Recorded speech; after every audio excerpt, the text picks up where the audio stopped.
محبوب علم تری الذی حاج ابراہیم فی ربہ، یہ بھی ایک انوکھی فطرت ہے انسان کی جس کو اللہ تعالیٰ نے اس بارے میں بیان فرمایا۔ محبوب آپ نے اس شخص کی طرف نہیں دیکھا جو حضرت ابراہیم سے جھگڑا کر رہا تھا ان کے رب کے بارے میں؟ جھگڑا کیوں کر رہا تھا؟ ان آتاہ اللہ الملک، کیونکہ اللہ نے اسے ملک عطا فرمایا۔ اللہ نے بادشاہی دیا تو وہ اللہ کے معاملے میں جھگڑے کرنے لگ گیا، وہ کہتا ہے میں ہی رب ہوں۔ تو حضرت ابراہیم علیہ السلام نے فرمایا میرا رب تو وہ ہے جو زندہ کرتا اور مارتا ہے۔ تو بیوقوف نے دلیل کیا دی؟ نمرود کہنے لگا میں رب ہوں، تو فرمایا میرا رب وہ ہے جو زندہ کرتا اور مارتا ہے، تو کہتا میں بھی زندہ کرتا ہوں مارتا ہوں۔ دلیل کیا ہے؟ ایک سزائے موت کا قیدی منگایا اور حضرت ابراہیم علیہ السلام کے سامنے کہنے لگا بھی تمہاری سزا کیا تھی؟ وہ کہنے لگا کل پرسوں پھانسی ہونے والی تھی۔ کہنے لگا جاؤ تم آزاد ہو۔ کہنے لگا دیکھ لو میں نے زندگی دے دی نا، حالانکہ یہ پرسوں مر جاتا۔ اور ایک بے گناہ کو پکڑا، تلوار ماری اور قتل کر دیا۔ کہنے لگا دیکھو میں بھی تو زندگی اور موت دیتا ہوں۔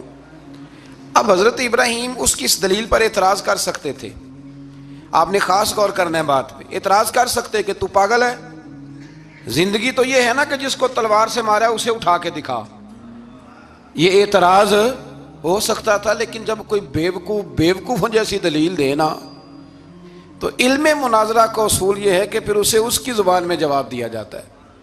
پھر اس کو یہ نہیں آپ کہیں گے کہ یہ تو نے کیا کیا۔ اب جس طرح کا منہ ہوگا تھپڑ بھی، یہ بزرگوں کی مثالیں ہیں نا، تو اس نے کہا جی دیکھو میں نے بھی بندہ ایک زندہ کر دیا ایک مار دیا ہے۔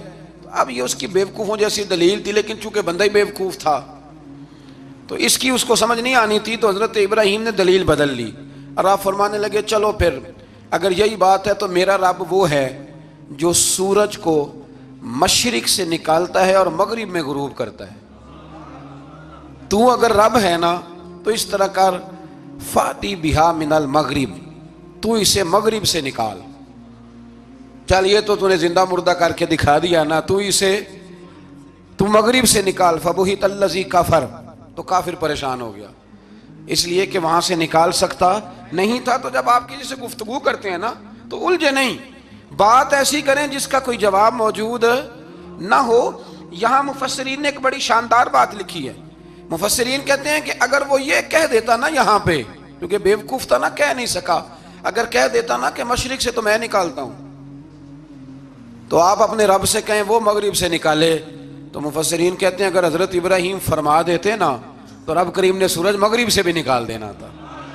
لیکن فبہت الذی کفر، وہ یہیں پہ نہ رہ گیا۔